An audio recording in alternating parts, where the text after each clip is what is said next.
Sa mga nagtatanong sa akin guys, kasi kanina pa may nagtatanong mga ka-Q kung sino daw itong nakaputi. Ayan, yung humahawak ngayon ng bass. Ayan, yan po yung hawak ni Adrian na hindi po nakasama dito sa concert na ito guys. Guys, pasensya na po talaga. Yan, kanina ko pa hinahanap mga ka-Q kung sino po siya ay wala po talaga akong makitang info about sa kanya guys. Ayan, baka guys alam ninyo, pa-comment naman sa comment section yung pangalan niya lang mga ka-Q. Yan, din i-search na lang natin mga ka-Q.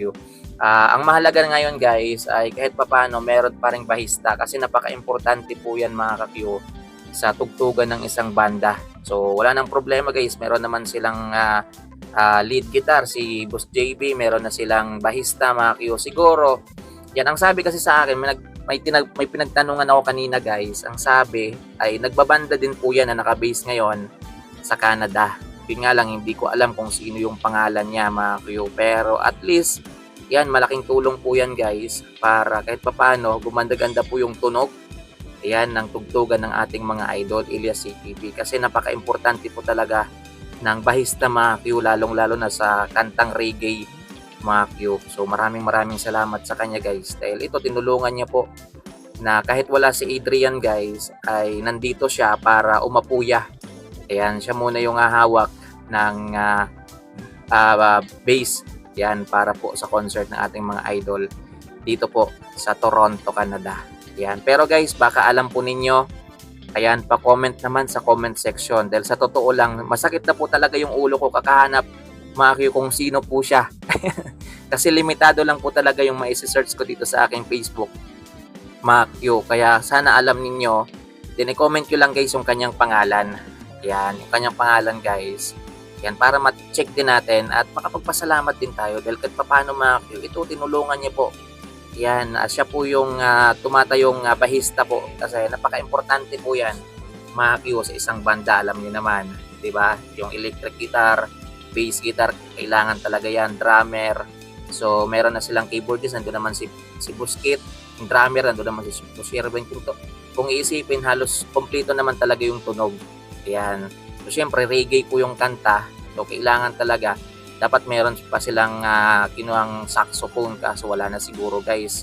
Yan. So, yun talaga yung kukumpleto talaga sa kantang reggae mga ka-Q. So, yun mga Q. Baka alam po ninyo. Ayan po siya oh. Ayan po siya yung nakaputi. Yan yung nakaputi guys na humahawak ng bass. Na yan po yung hawak. Yan po yung papel sa banda ni Boss Adrian na hindi po siya nakasama mga Q. So sana guys, alam po ninyo yung kanyang pangalan mga Q. Ayan, para ma-share din natin dito sa ating YouTube channel. Ayan, wala talaga guys. As in, kahit tiningnan ko doon kay Ma'am Odessa, wala din. Sa producer dito po sa Canada guys, wala rin talaga silang ini-endorse ng kanyang, wala rin silang in-endorse mga Q. Yan, basta nakita na lang natin, nung isang araw ko pa siya nakita guys. Yan.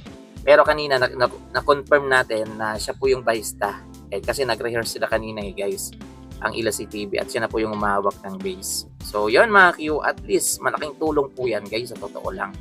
Yan, malaking tulong po yan. So ewan ko na lang kung ano yung maging arreglo nila bukas. Yung maging arreglo nila mamaya mga Q dahil walang saxophone Yan, wala si Takloy. Kahit si Takloy na lang sana o si Dave, yan o isa sa kanila guys, hindi talaga nakasama mga Q. So sana kumuha rin sila kahit nag-saxophone lang. Yan, para kahit paano nandun pa rin yung tunog reggae mga Q. Kasi nangingibabaw ko talaga yung tunog ng saxophone guys. Yung tunog nila Takloy, nila Boss Dave, yan sa performance ng Elias CTV Band. So hindi ko lang alam guys kung ano po yung magiging arreglo nila. Yan.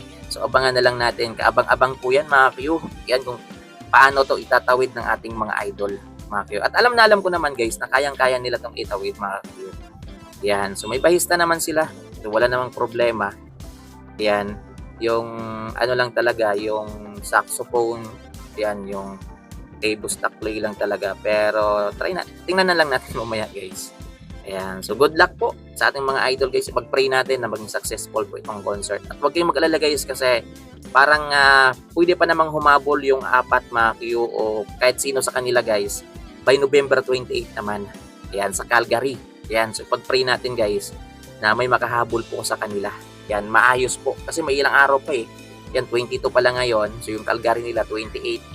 So 22, 23, 24, 25, 26, 27, 28. So halos 6 days pa guys. Baka sakaling pwede pa nilang maano yung papel, maihabol. Mga Q. Kahit sino po sa kanilang apat, makahabol po doon. So pag-pray natin, mga Q. So maraming salamat guys. Ingat po kayo. Sana may makapagsabi po diyan sa inyo guys kung sino po yan. Yan yung humahawak ngayon ng base na role po ni Boss Adrian. So maraming salamat mga Q. Ingat po. Abang-abang po tayo sa mga update dito guys sa concert nito ng ating mga idol Ilya TV Band dito po sa Toronto, Canada. Maraming salamat mga Q.